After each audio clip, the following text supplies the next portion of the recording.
In the heart of Wall Street, amidst towering skyscrapers, lies an unassuming monument of immense historical significance. This is Federal Hall, a national memorial, subtly nestled among the modern structures that dominate New York's financial district. Its modest presence belies its monumental past, a silent witness to the birth of a nation, a beacon of freedom and democracy. Here, history breathes in every brick, every stone, every pillar, whispering tales of yesteryears. This is Federal Hall, a testament to America's vibrant history. Federal Hall, as we know it, was not always the structure that stands today.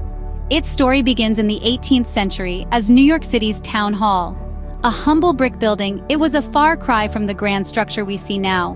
But don't let its modest origins fool you. This building was destined for greatness. In 1785, it underwent a transformation, a metamorphosis, if you will, from a simple city hall into the United States' first Capitol building. Architect Pierre-Charles L'Enfant, who would later design the city of Washington, D.C., was commissioned to remodel the building. He transformed it into a grand neoclassical structure, complete with a balcony and a towering steeple.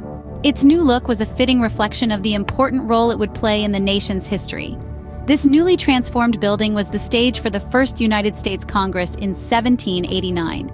Imagine the scene, if you will. The air was thick with anticipation and the burden of responsibility. The newly formed Congress met within its walls, debating and shaping the future of the budding nation.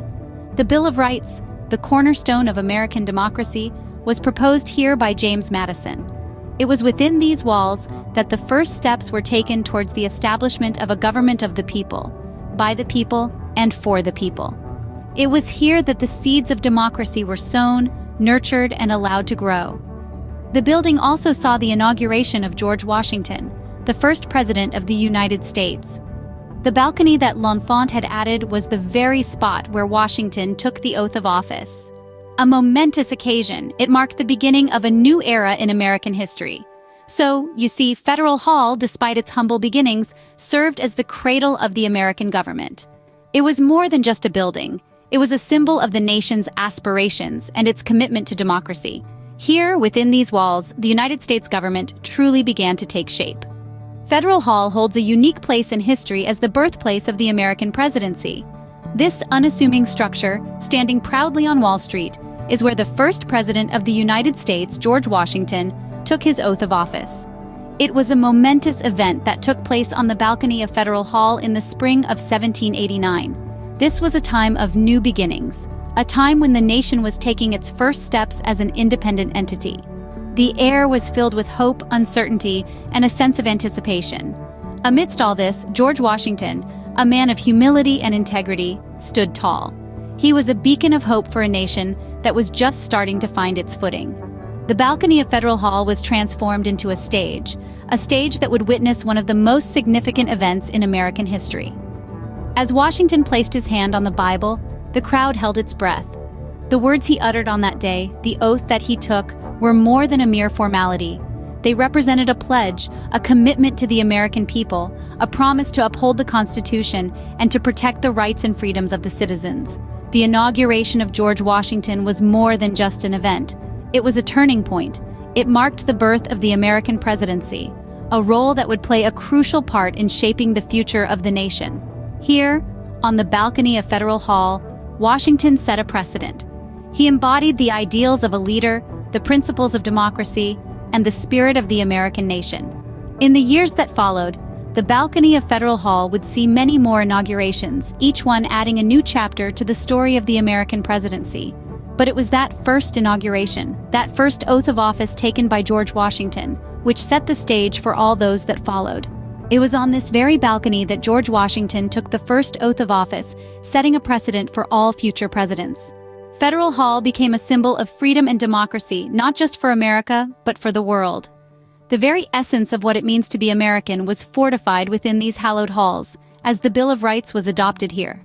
This pivotal moment in history shaped the course of the nation and set the standard for democratic societies everywhere.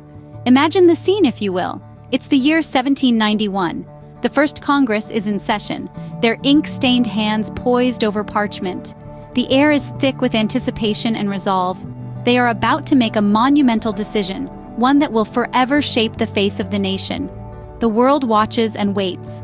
This was the moment when the Bill of Rights was adopted, a collection of 10 amendments to the Constitution that outlined the fundamental freedoms and rights of every American citizen. Freedom of speech, freedom of religion, the right to a fair trial, the right to bear arms. These were just a few of the liberties that were solidified within Federal Hall's walls. Federal Hall became a beacon of democracy, a shining example for other nations to follow. It embodied the very ideals that the nation was built upon: liberty, justice, and the pursuit of happiness. It served as a powerful reminder that the power of a nation lies in the hands of its people, not in a single ruler or governing body. In a world where monarchies and dictatorships were the norm, the establishment of the Bill of Rights was a radical departure. It was a bold statement to the world that the United States was not just another country, but a nation of free individuals with inalienable rights. This iconic building on Wall Street, seemingly inconspicuous amongst the towering skyscrapers, is much more than a historic landmark. It is a testament to the enduring spirit of the American people, a symbol of the nation's commitment to upholding the rights and freedoms of its citizens.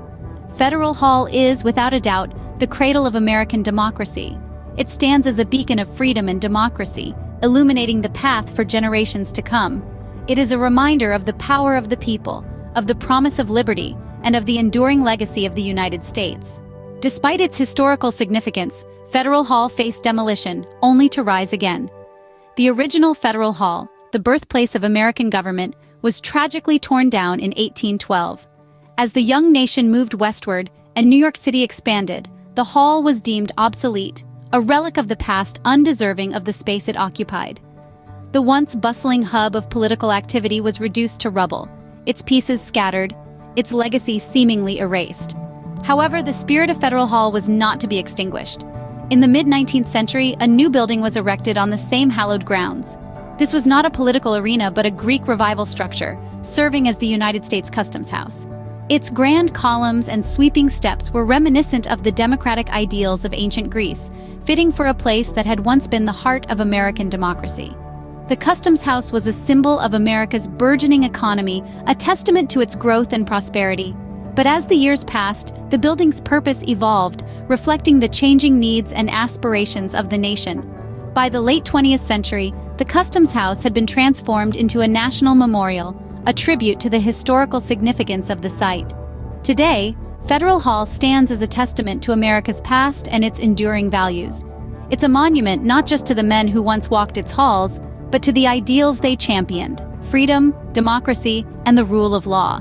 It's a reminder of the nation's humble beginnings and its journey to becoming a world power. It's a story of demolition and reconstruction, of decline and rebirth. It's a narrative that reflects the very essence of America, a country that has faced adversity, only to emerge stronger and more resilient. And so, Federal Hall continues to inspire, its story echoing through the centuries. It's a symbol of America's resilience, a testament to its ability to adapt and overcome. It's a monument that embodies the spirit of a nation, a beacon of hope in the heart of a bustling city. Like a phoenix, Federal Hall rose from its ashes, a symbol of America's resilience and reverence for its history. Today, Federal Hall stands as a living monument, a tangible connection to the past. But it's not just a relic gathering dust. It's a vibrant, active space brimming with life and history. It's a museum, a place of learning where the past isn't just remembered, it's experienced. Every year, thousands of visitors traverse its halls, walking the same paths that our nation's founding figures once tread. They come to see, to learn, to understand. They come to connect with the past and, in doing so, better understand the present. The preservation efforts at Federal Hall are a testament to its significance. Each stone, each artifact, each exhibit is carefully maintained, ensuring that the rich history it houses is not lost to time. The building stands not just as a monument to the past, but as a commitment to the future. A promise that the stories it holds will not be forgotten, but will continue to be shared and learned from for generations to come. But it's not just about preservation, it's about education. It's about understanding where we've come from so we can better navigate where we're going. It's about honoring the struggles and triumphs that have shaped our nation. Federal Hall, an enduring symbol of America's past, continues to inspire and educate, standing as a testament to the power of democracy.